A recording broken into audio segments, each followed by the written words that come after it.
Another beautiful morning. I'm heading to St. Joseph's Island today. I'm going to visit the remains of a fort and just have a little wander around. This is so pretty.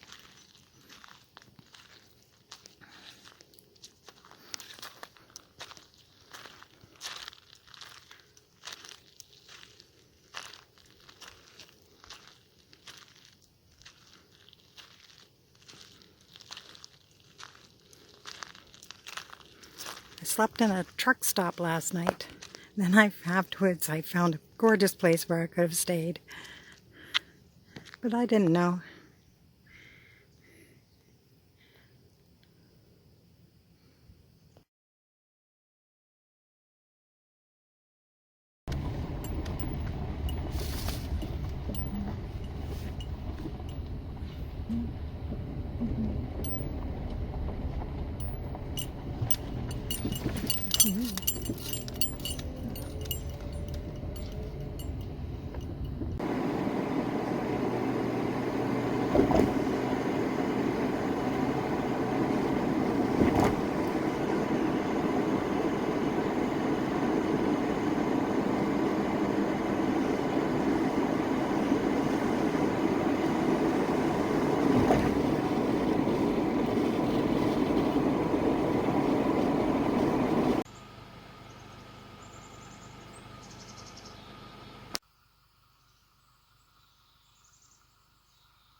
So this path was a path the soldiers used to march up from the canoe docks to the fort.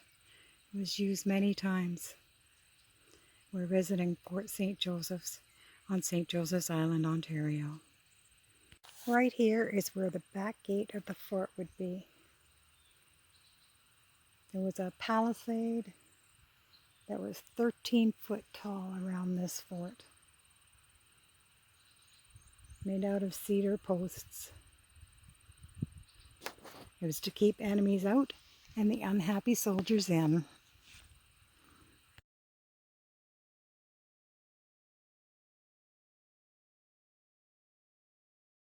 The house was a wooden structure that was completed in the winter of 1798. It was built by the soldiers. There was 2 rooms, one for soldiers and a private kitchen dining room for the commanding officer. But at 2 in the morning on January 10th, 1802, fire burned it down. Sparks even landed on the barrack cedar shingles. The bakehouse was gone, but the rest of the fort was saved. The new powder magazine built in 1804. The other one was just made of sticks and mud, and it was beside that bakehouse that burnt down. So this was the new one that was made better.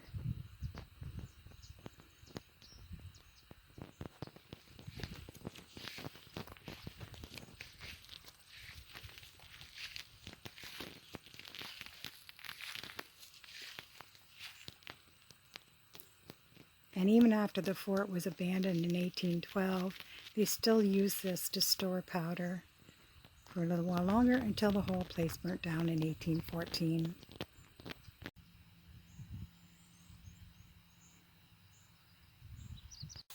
This is the foundation of the blockhouse. It was the barracks for the soldiers and also the commanding officer.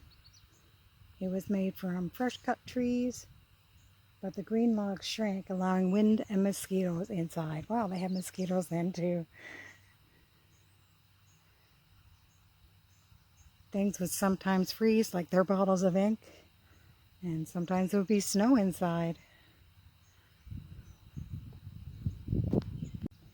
It was 2 stories, approximately 98 feet long, 28 feet wide, and 21 feet high. The main floor had weapons and troop supplies, British Indian department stores, and the office. And the top floor was the sleeping quarters for up to 60 men,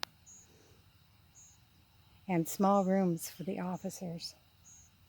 2 fireplaces are all that remain.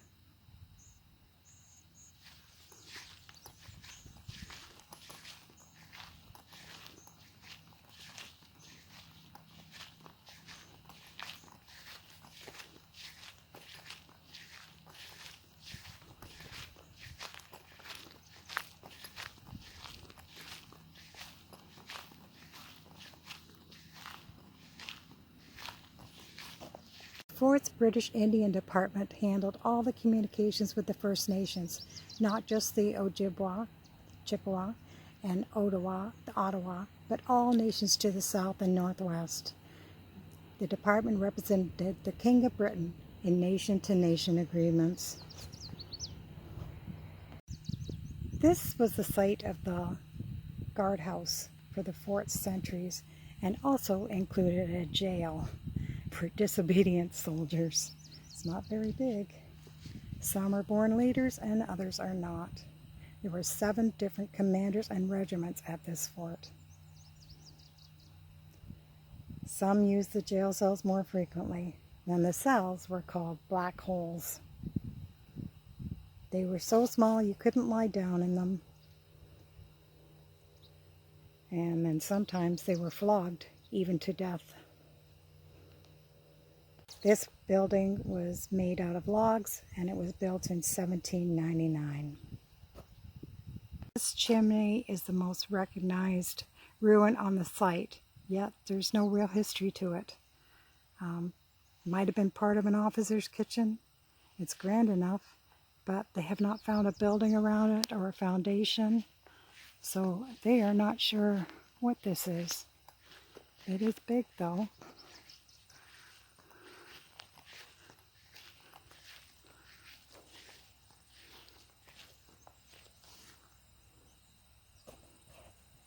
Even though the fort was small, enlisted men and officers did not mix. Each had their own kitchen. Food was prepared in the kitchens and then taken to the blockhouse to eat. The men's rations were monotonous: boiled meat, peas, and bread. The officers sometimes had something better, but nothing to write home about. But in summer it was a little bit improved, as they had some vegetables from the gardens. And it was even better when the natives came and brought gifts of fish, wild game, and maple syrup. So the two military kitchens were on the right here, one on each side, one for the officers, one for the enlisted. And then on the left here is a storehouse, which was built in 1799 as a temporary workshop. But later it became quarters for officers.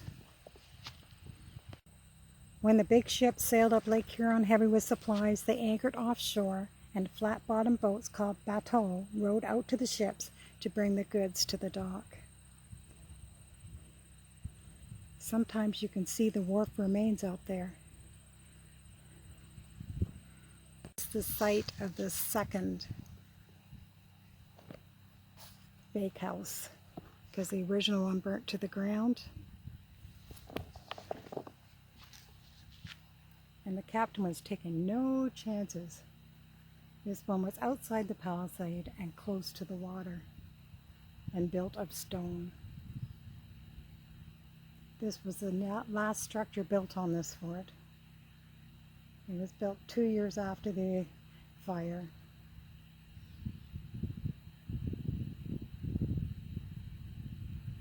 It was built in 1804, 10 feet square, 16 feet long,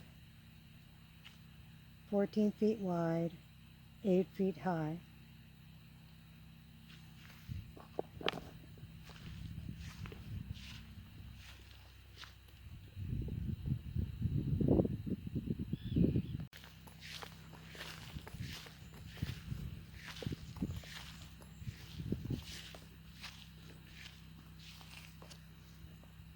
It shows that this was the site of the blacksmith shop for fur traders. So the blacksmith was also a farrier who took care of horses' hooves and shoes. It was built before 1810, and it was a wooden building on a stone foundation with a dirt floor.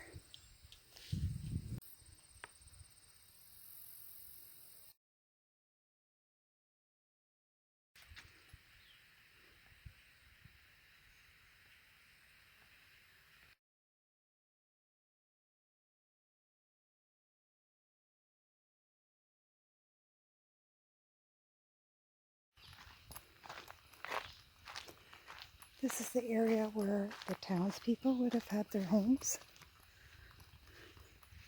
Of course, now it's all overgrown. Lots of trees and nothing left.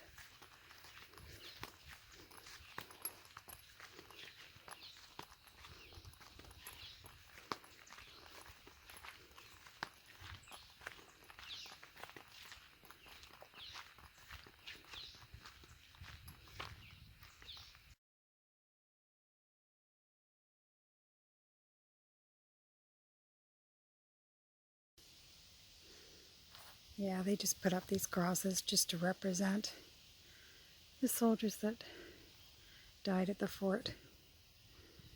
This is the Rains Point Trail that I'm going to take. It was the site of an early settlement founded in 1837 by Major Kingdom Rains. The buildings are no longer there, but you can see remnants of the past because there's lilac bushes, rose bushes, and grapevines that continue to grow. That's a nice big tree.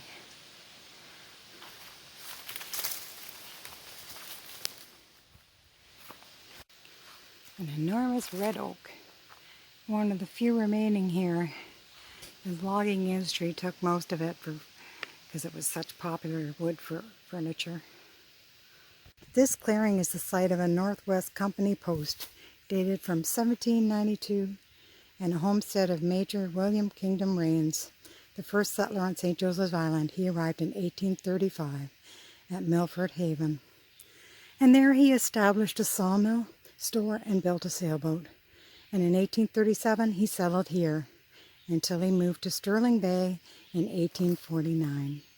His grapevines and his lilacs are still here today.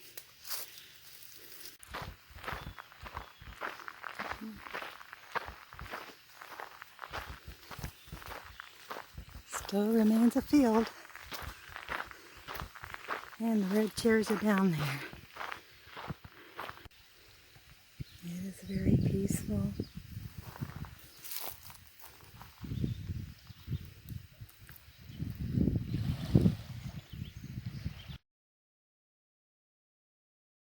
There is Shoal Island, and that's the lighthouse. Looks pretty modern.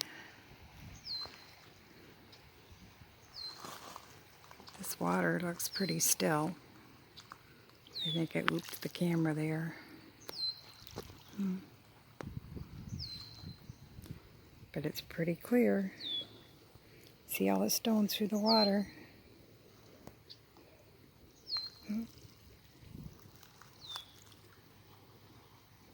So I guess I was wrong. The lighthouse was built in 1880. It's the oldest existing lighthouse in the St. Joseph Island area.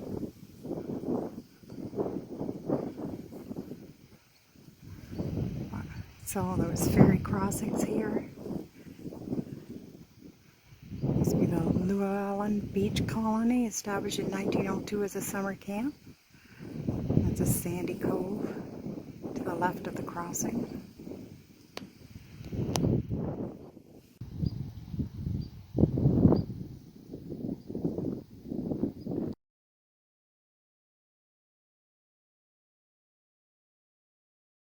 Well, it's been a hot one today, 33 degrees. I thought coming up north I'd be cooler, but it's not happening.